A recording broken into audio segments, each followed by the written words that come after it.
Our next expert, Dr. Pramila Senanayake, a Sri Lankan physician and also a global health leader in sexual and reproductive health rights, health and women's development, HIV/AIDS, and also she was a director and assistant director general of the IPPF, former assistant director general of the IPPF, and also former medical director of the Family Planning Association. She has also over 3 decades of experience in conducting different programs on gender-based violence, sexual and reproductive health. Madam, it's an honor to have you with us. Next, we will discuss about the contribution of non-governmental sector, NGO sector, and also the role of Family Planning Association Sri Lanka in addressing gender-based violence. Dr. Pramila Senanayake, Madam, over to you.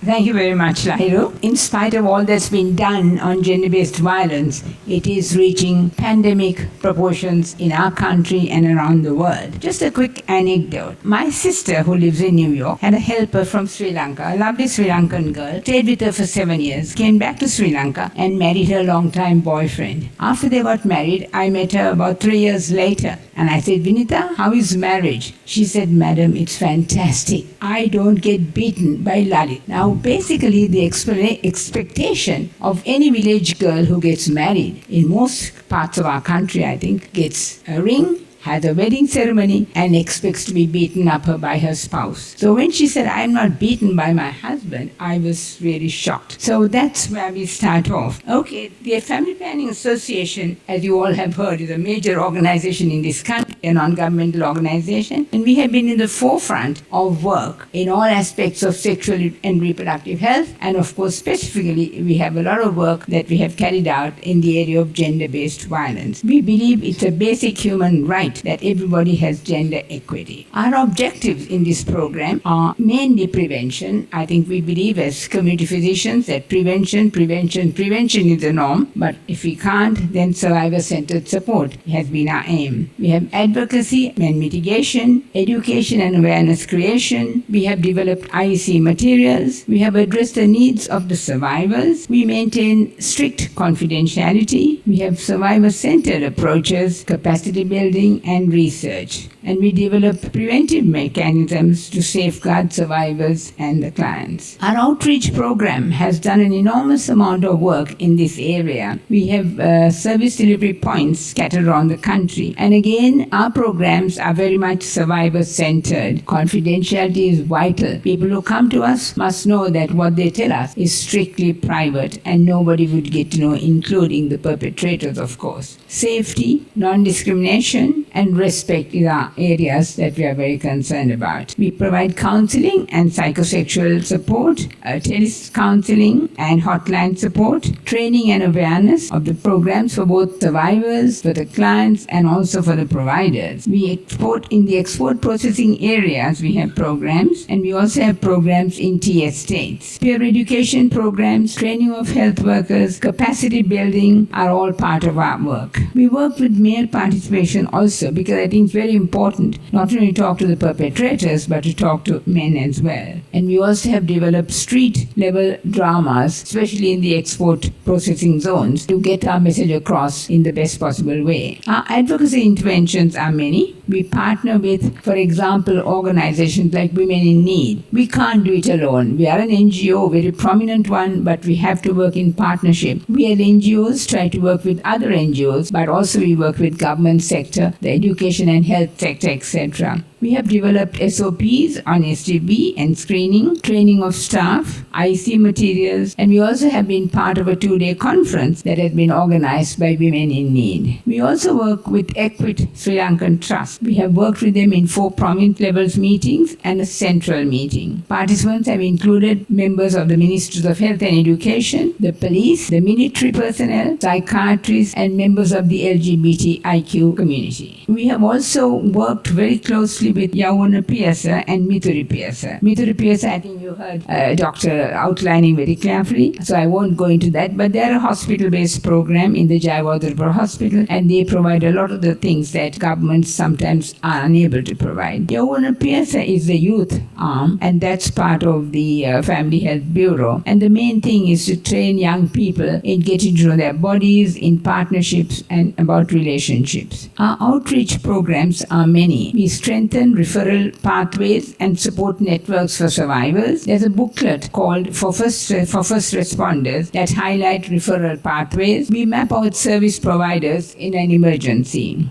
There are community awareness programs and engagement programs for disaster-prone districts. In disaster-prone situations, we find that GBV is even in a higher situation or much more rampant. And the fundamental training for FPA counsellors and staff is carried out in these situations. That's all I have to share with you about the Family Planning Association of Sri Lanka. There are many of our colleagues around, and I'm sure any of them will be able to answer questions, but I'll be very happy to be here too to talk to you. Thank you.